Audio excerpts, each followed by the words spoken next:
Welcome to Miami. It calls itself the Magic City and markets glitz and glamour, but it's always attracted more than its share of scammers and scoundrels.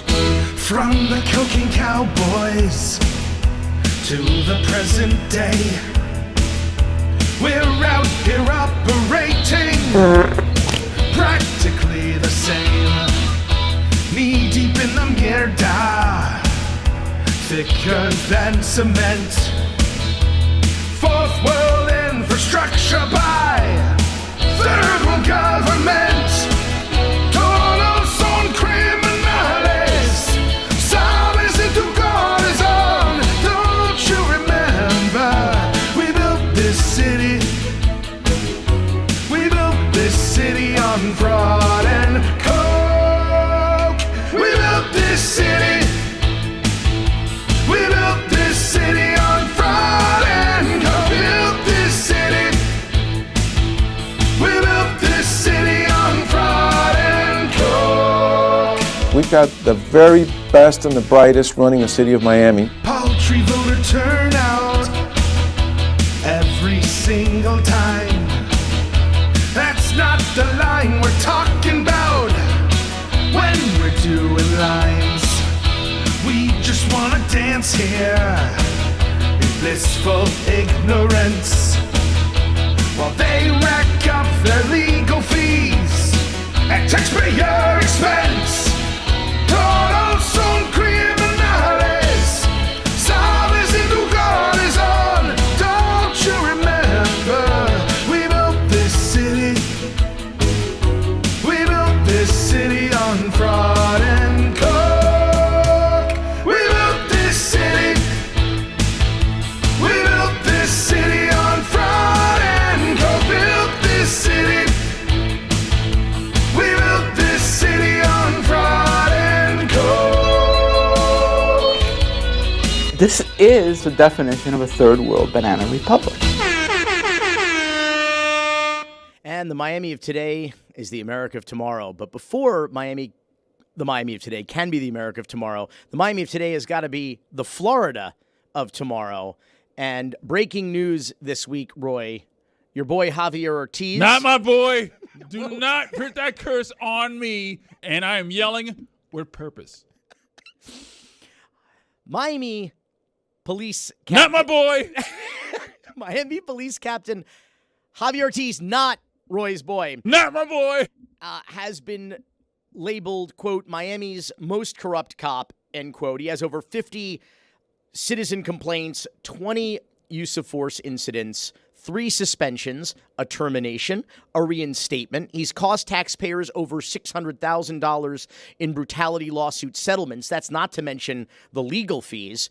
He got promoted twice after falsely claiming he's black on a 2014 lieutenant's exam and again on a 2017 captain's application. Incidentally, his original application to the Miami Police Department said he's a white Hispanic.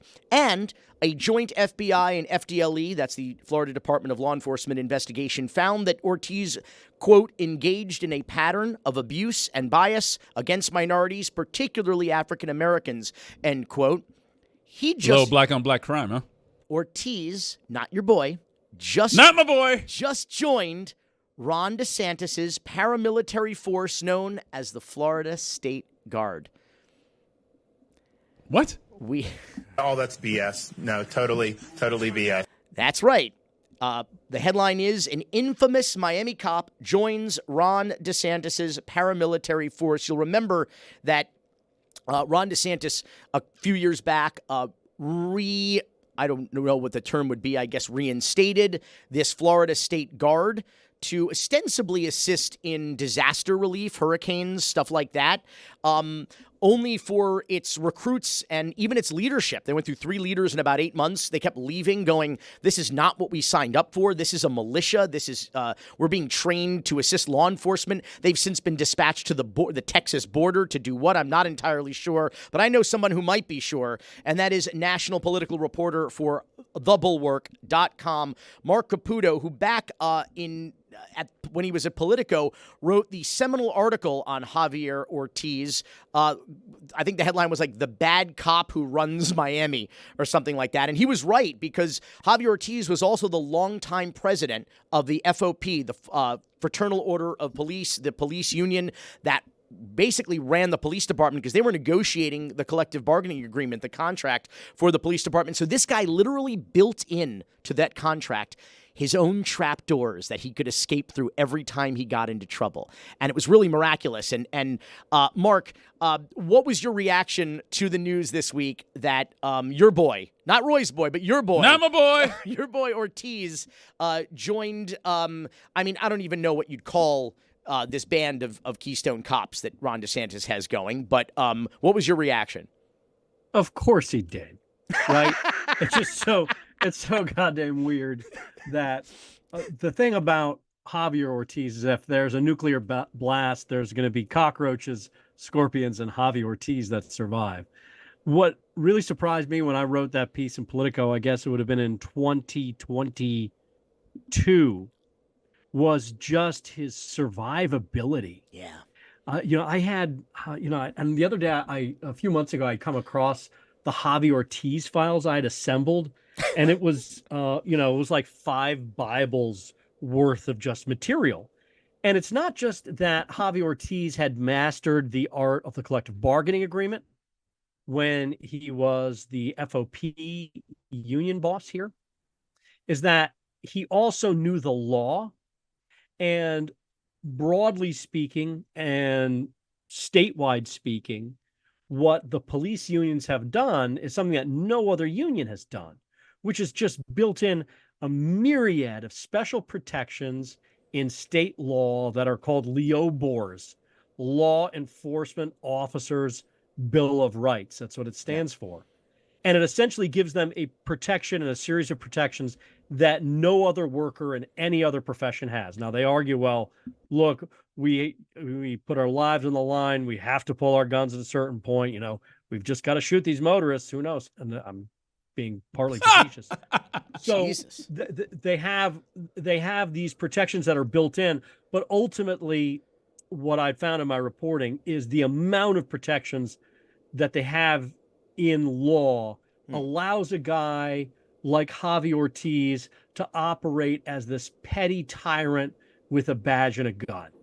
Yeah, now, because sure, he got out of hand, I think, once he cracked some guy's orbital bone in his face when he just beat him up randomly, according to police documents. I think that was after a Miami Heat championship celebration on the streets of downtown Miami, right out here. Right, and if you watch the video of that guy, and I wish I had prepared for this and sent it to you, it's hard to see how that guy deserved the beatdown that he got. But a pattern just emerged where it's the police, it's in this case Javier Ortiz, and then the piece of shit citizenry, that if they don't listen to him and they give him back talk, he kind of beats the fuck out of them, but not too bad. Like he knew just to give him a bit of a tune-up, but not too much. And he just got away with it and got away with it and got away with it. Finally, his ultimate suspension or his ultimate punishment, he was basically forced not to work and not to have a gun and then earn, hundreds of thousands of dollars, more than $100,000 a year. That's his punishment. I'm still hung up on this new gig that he has now. It sounds like a National Guard at the state level. Is that a normal thing? It is. Technically, in a number of states, they do have state guards. DeSantis resurrected it, coincidentally, in advance of his presidential run, and also as Republican states across the nation began to increasingly resist President Biden. And this gives them the ability to have sort of a militarized state law enforcement presence, a National Guard or a state guard, a National Guard style, without actually being directly under the control of the federal government. Now, you're seeing in Texas what happens when a Republican governor crosses a president too much. There's now a dispute over warplanes, airplanes, and military equipment going to the National Guard in Texas because that governor, Abbott, has crossed the Biden administration one too many times over immigration. So if the Civil War starts up again, we basically know that the South is going to rise again because of this force. I'm telling you, man, if the Civil War starts again, like the amount that the South is armed to the teeth, like I'm going to be on the side of the winners here. Sorry. Well, you looked the part, Mark, so I'm not gonna begrudge you that. Still got that 850 area code. So yeah, you're a panhandle man. Yeah. That's technically the Big Bend, by the way. You are the grip of the gun or the scrotum of the penis there in the state of Florida. So Mark. So is Matt Gaetz. So what Mark was getting at?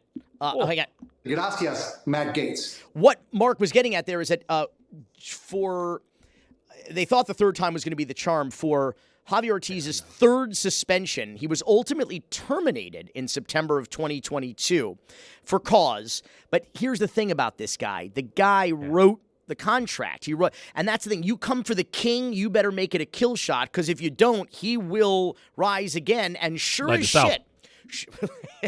Well, sure as shit, though, I want to. He gets rehired in May of 23, months later, in a settlement with city manager Art Noriega, disgraced now disgraced fired city attorney Tricky Vicky Mendez, and he gets all back pay, all benefits of his $155,000 a year salary, and the deal is, as Mark said, he has to work the night shift from home, while he also gets to get outside work and employment, so he can get a second job while he's supposed to be working for the taxpayers, and he must retire on November 7th, 2025, with his full public pension. That's what happens to, quote, Miami's worst cop is, as Caputo says, he gets $155,000 a year from the taxpayers for the rest of his life. Mark, you were going to say That's an awesome job if you can get it. Awesome job. Yeah. I want to get, can you imagine you're just in that bedroom right there, Mark, and someone's paying you $155,000 a year. You don't got to do a goddamn thing. Well, also, and it's not just the money. It's the fun that this sadistic guy had along the way. He got to beat the fuck out of dozens of Miamians, Floridians, vacationers. When you thumb through the file, what just comes across is just this guy who just kind of liked to just smack people around with his badge as his defense. And, this is the ultimate result of, again, these generous state laws, the way in which unions, better said, police unions, certainly not teachers unions, are able to negotiate contracts. And I would not be surprised if Javier Ortiz went up in the state legislature. That will be my prediction. Of course. Absolutely. Is that one? Because the thing is, Javier Ortiz, actually, when you talk to him, he's very charming. He's very smart. Very smart. Funny. Yeah, he's funny. Yeah. He displays a lot of the characteristics. I don't be too much of a. I don't want to get to like an Ozzie Guillen situation here, but you have to respect the guy. I mean, he is a survivor. Beyond, and he's black. And he's black. He's going to be the first black governor of the state of Florida, is what he's going to be. But I have to point out also that you do not, in fact, have to hand it to Hitler. The state. Okay, there you go. Jesus. Jesus. Sorry, that's an internet thing. Maybe I went too far. I violated Godwin's law, right? Okay, whatever.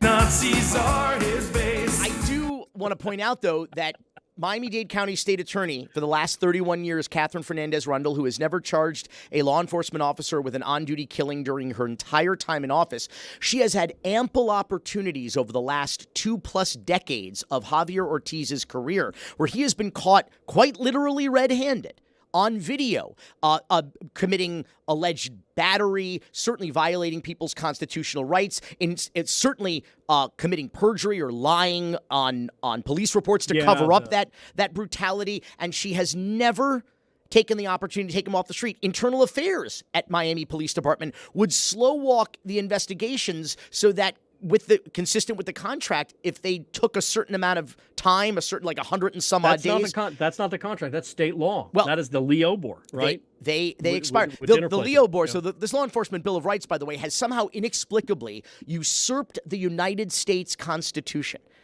Somehow miraculously. I don't really understand. It's explicable.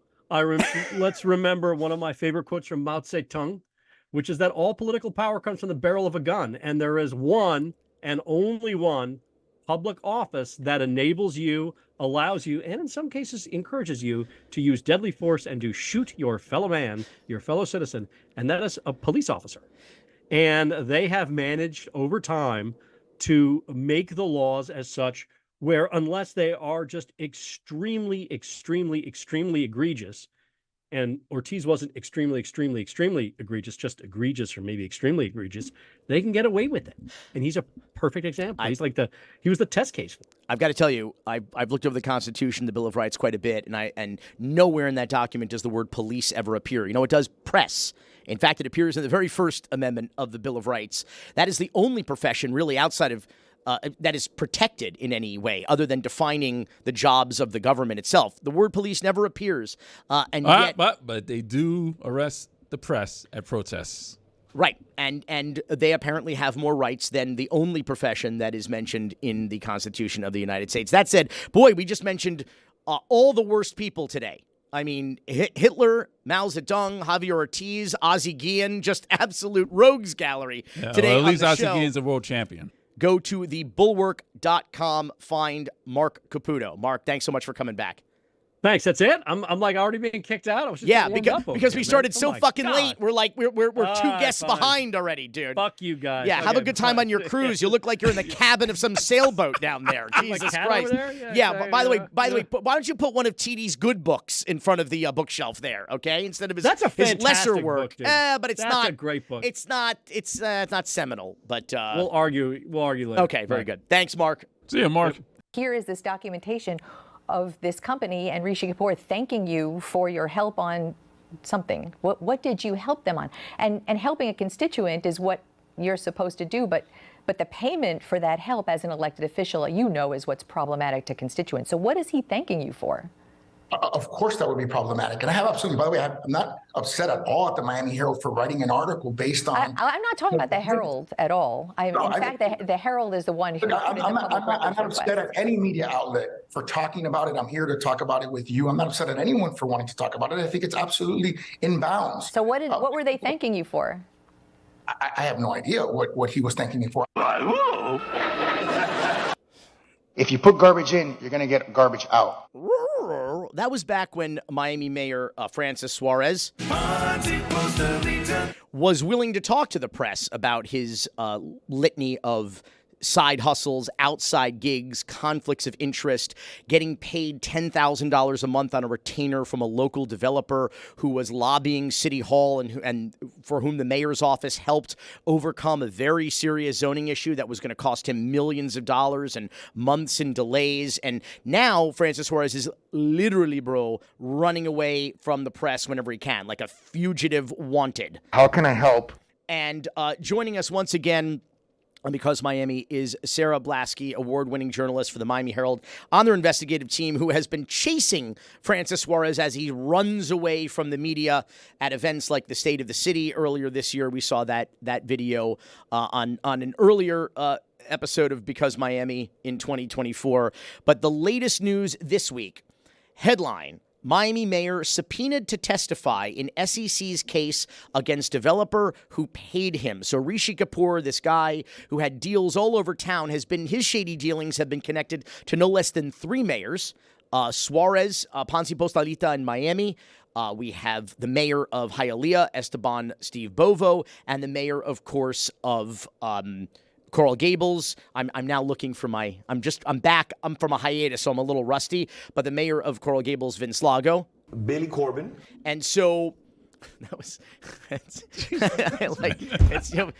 making you. I live to make you smile, Roy. It makes me happy. It brightens my whole damn day. Here's the thing: Rishi Kapoor, his entire world, this once high-flying developer, crumbled last year into foreclosures, fraud allegations, investigations by an alphabet soup of federal agencies, the FBI, the SEC, the IRS, and now, thanks to a subpoena from the SEC, the mayor has been dragged into it. And Sarah, we've learned all sorts of new information this week, just when we thought we had heard it all about the relationship between these two guys. We've got more money than we previously knew. We've got secret yacht meetings at Cocaine Plum. It's actually Cocoa Plum, but the DEA used to call it Cocaine Plum. It's a neighborhood that inspired Oliver Stone to put Tony Montana's house basically there. Sarah, what are we learning now this week that we did not know before about this situation?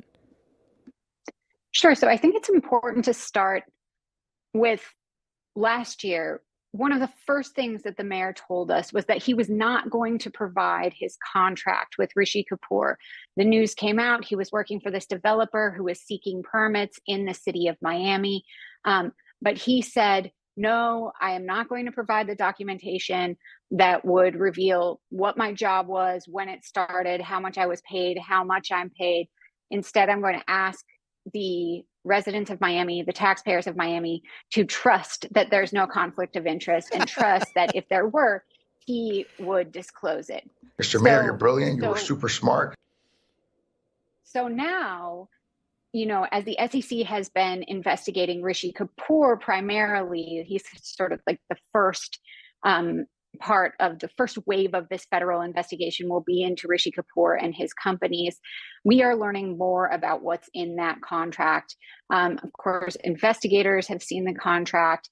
More and more people have seen it, and the Herald has now been able to learn what's in it. And what we understand was not only did the mayor make about $30,000 more than we previously understood, he also had several other sort of perks written into that contract, including an offer for an equity share in the company, although it's not clear that he ever actually did go through with it. But there were also commissions written into the contract for finding deals or finding land that might be, finding investors or finding land that might be useful to Rishi Kapoor's development company. And so all of that is kind of revelatory. It tells us the depth of this relationship.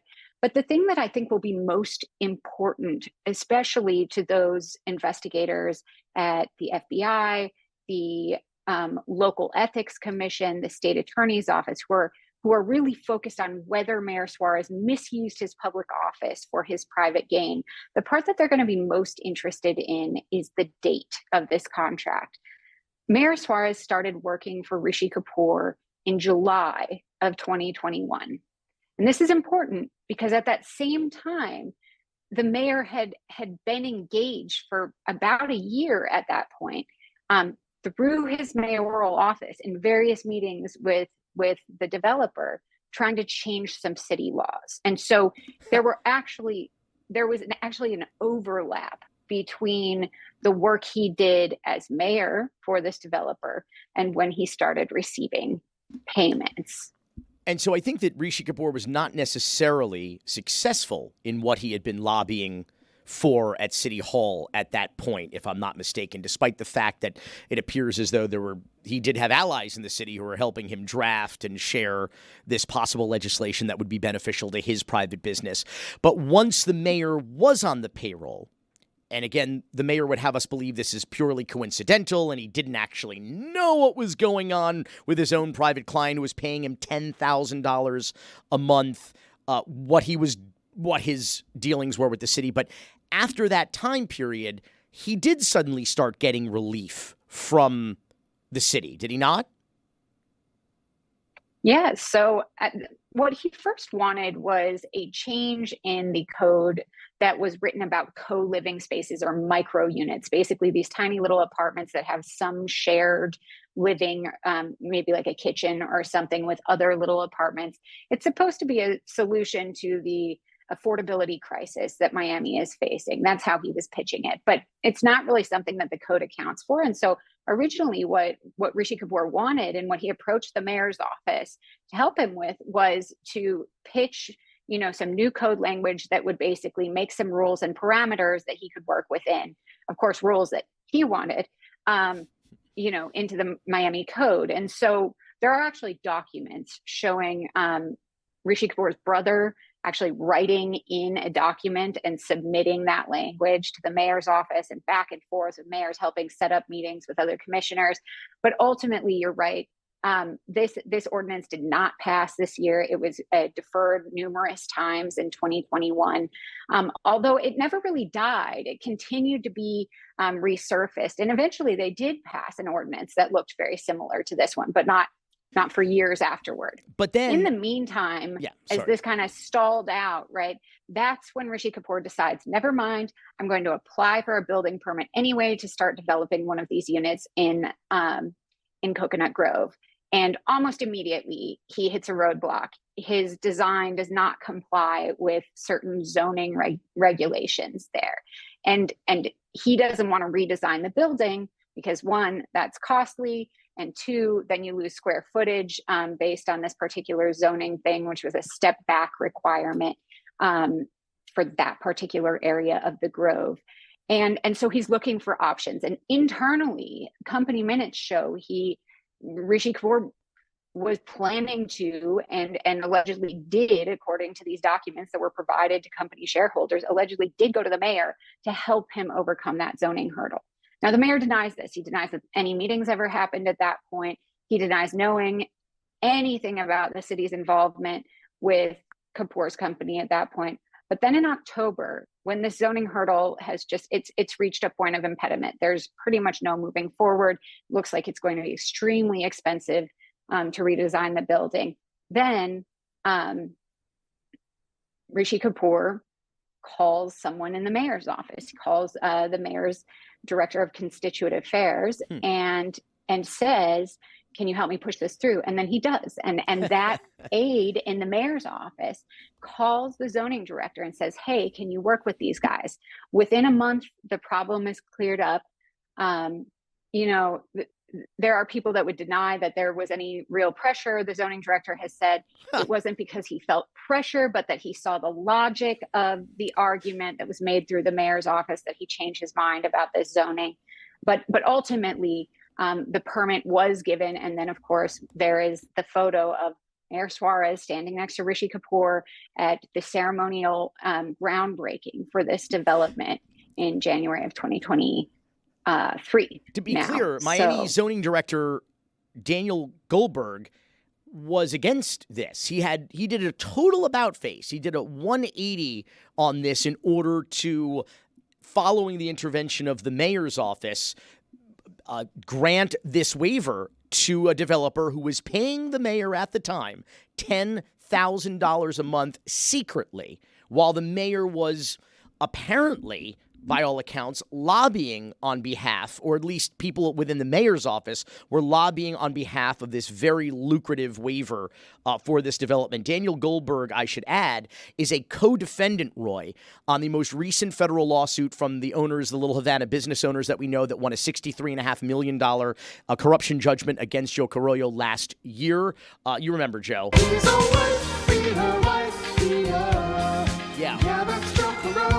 Yeah, it's a white beater. So based on those same facts and the evidence and testimony that came out through that trial, they have now accused a litany of what they call the Carollo cabal in the city of Miami. Amongst those people are the enablers of him to weaponize city government against private business owners to, out of political retaliation, violate their constitutional rights. They include, of course, city manager General Art Noriega, disgraced ex-city attorney Tricky Vicky Mendez, and zoning director Daniel Goldberg, who's also implicated in this Rishi Kapoor situation. Sarah, before I let you go, a lot of shady shit, Roy, happens on boats in this town.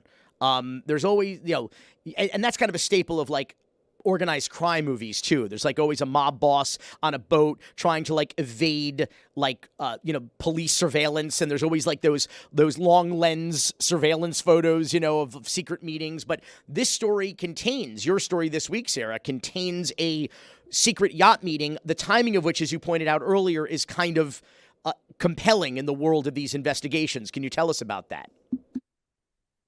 Sure. So this meeting that happened on Rishi Kapoor's yacht in the Coco Plum Marina happened in August of 2021.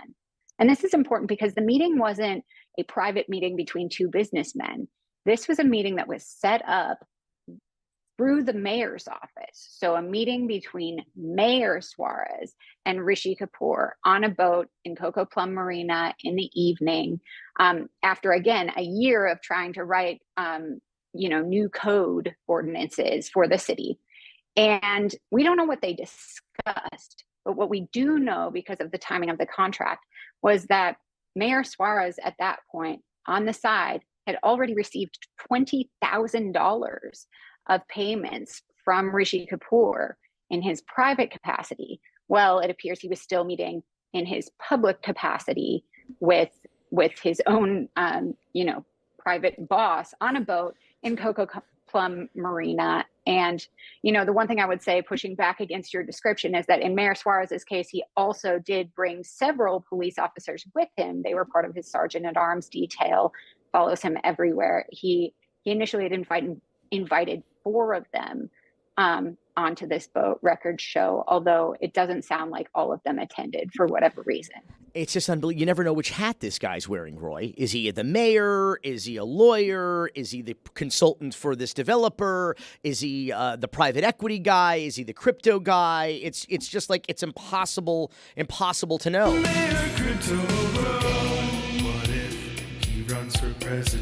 I should postscript this story, though, with the fact that last November, Rishi Kapoor's new 68-foot yacht was seized after he defaulted on the $4.4 million boat loan.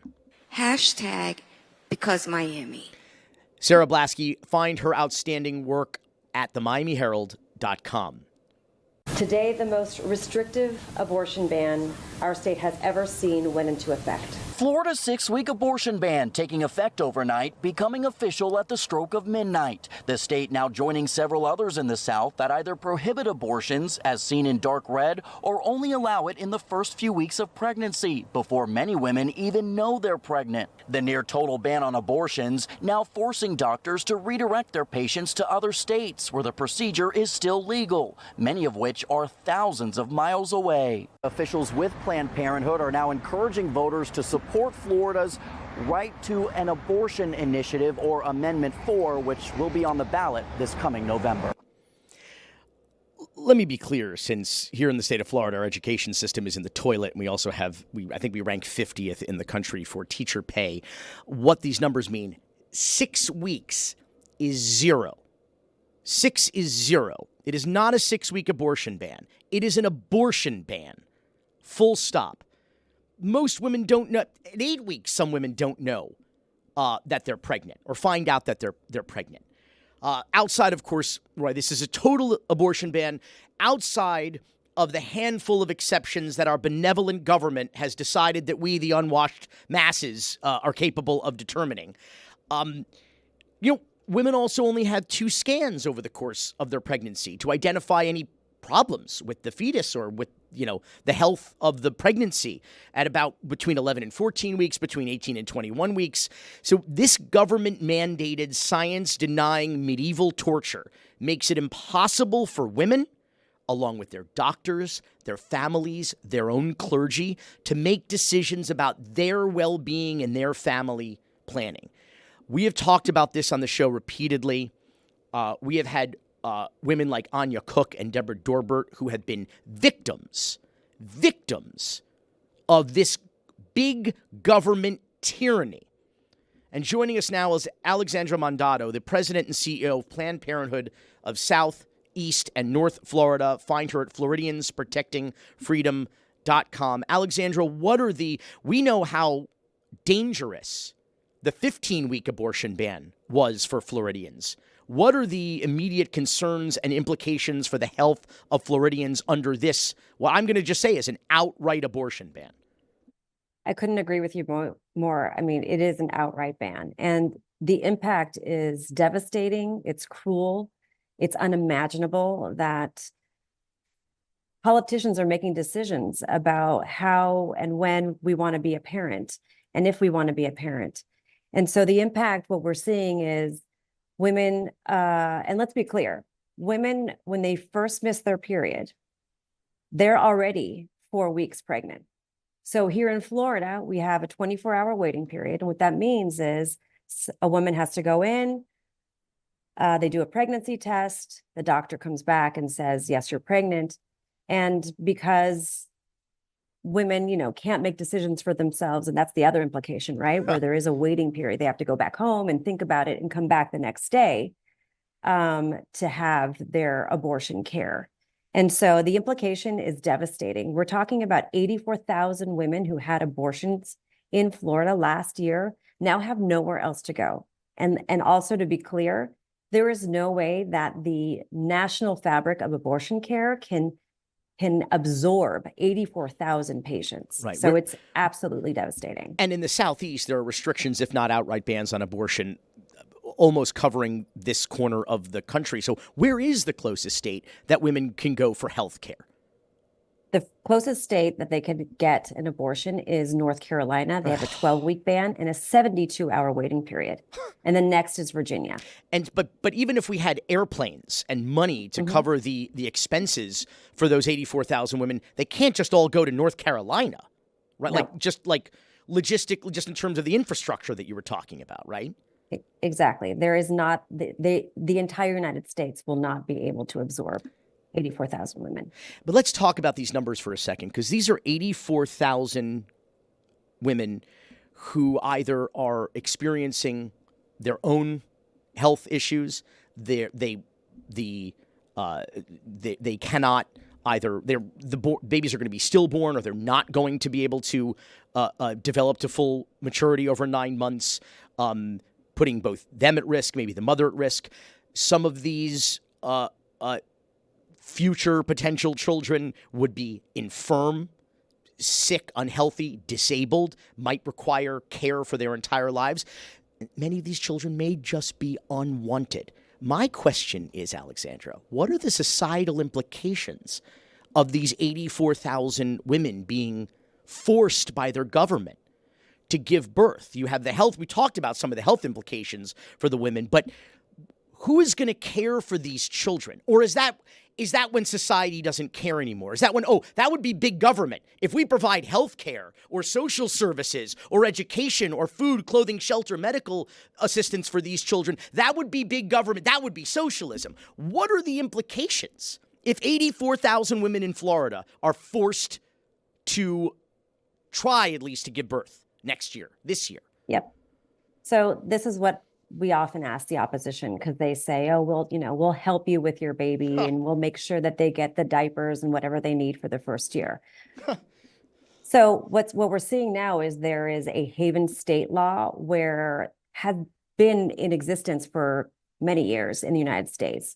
And the Florida legislature is really taking a look at this and deciding, okay, well, places that you can drop off your unwanted baby. Oh my God.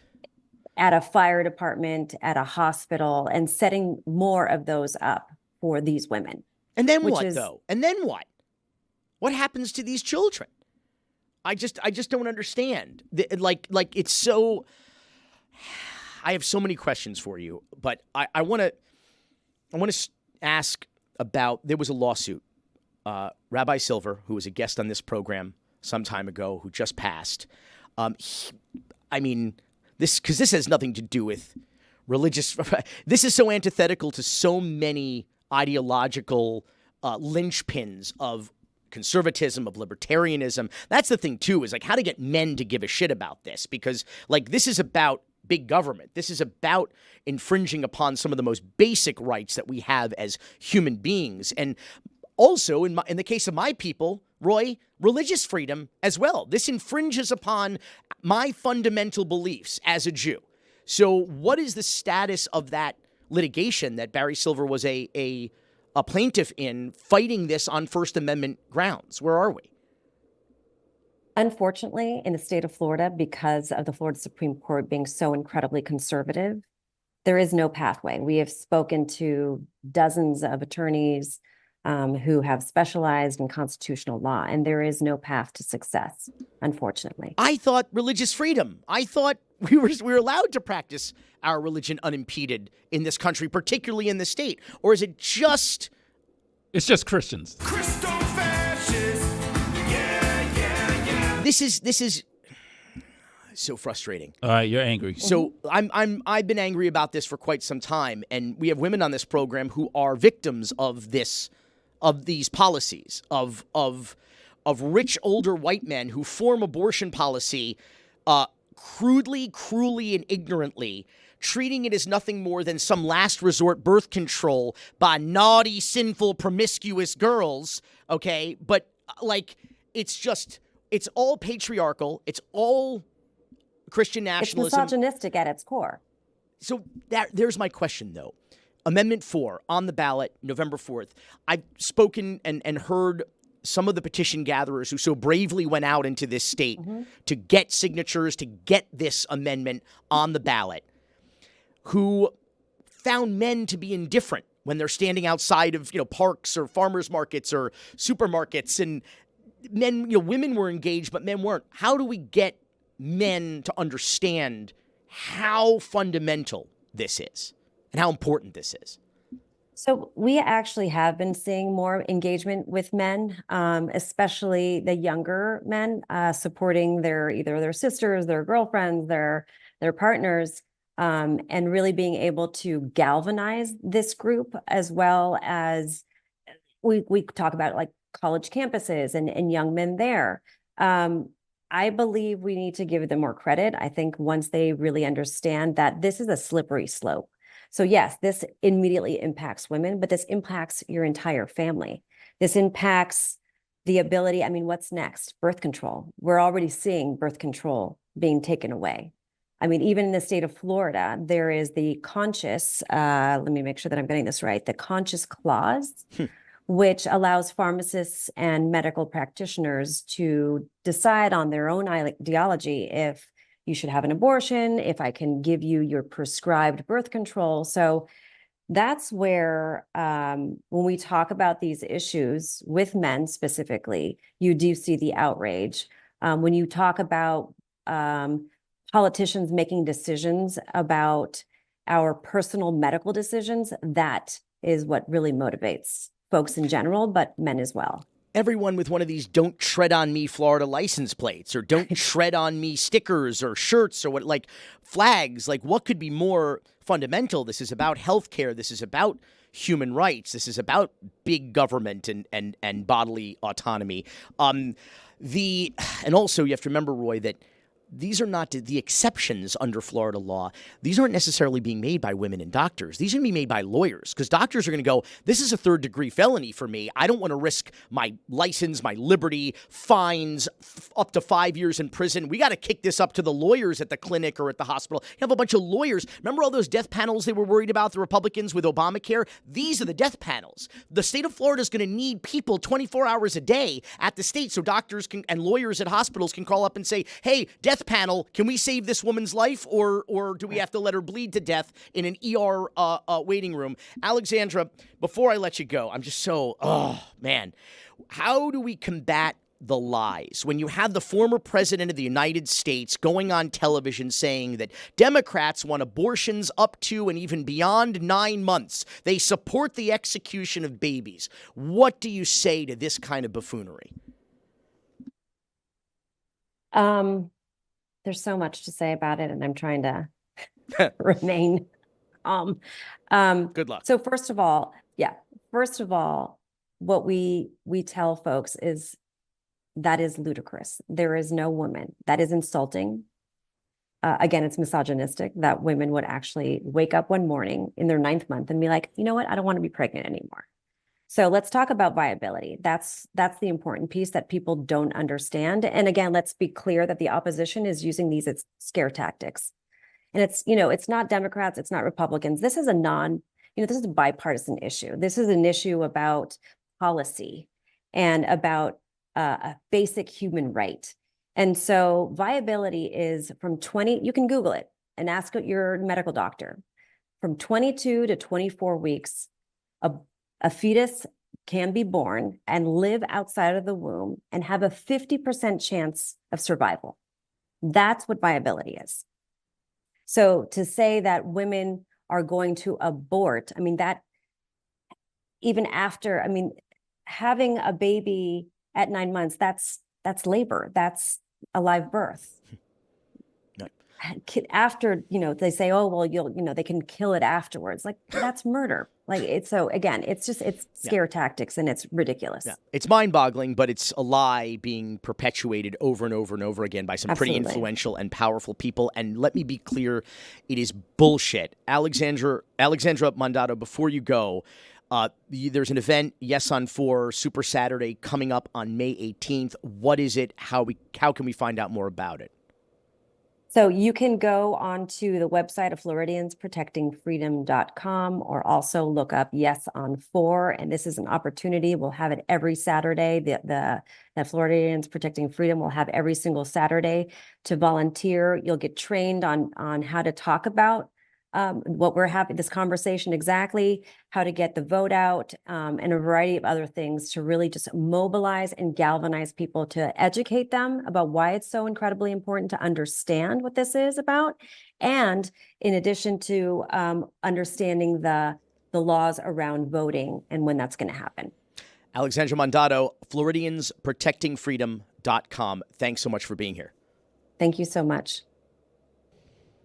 Hey. The hell happened to you in the DNC? Weren't you running for the chair down here? What happened? Yeah, you got to call me chairman from now on. I don't think I have to, actually. No, because I didn't win the election. I also dropped out of the election 5 days later because that's how long the election was. But at least I ran, unlike Uncle Luke. We got a lot to talk about, Roy. Next time though, because we don't have any time. Because we ran out of time on this one. But so much to talk about. My brief but bitter run for Miami-Dade Democratic chair, Uncle Luke not running for Congress, and a lot of other fun, exciting because Miami fuckery. Ooh, I got an F-bomb in just before the end. You and Caputo. Yeah. Rest in power, young Ron Brewer. Cocaines.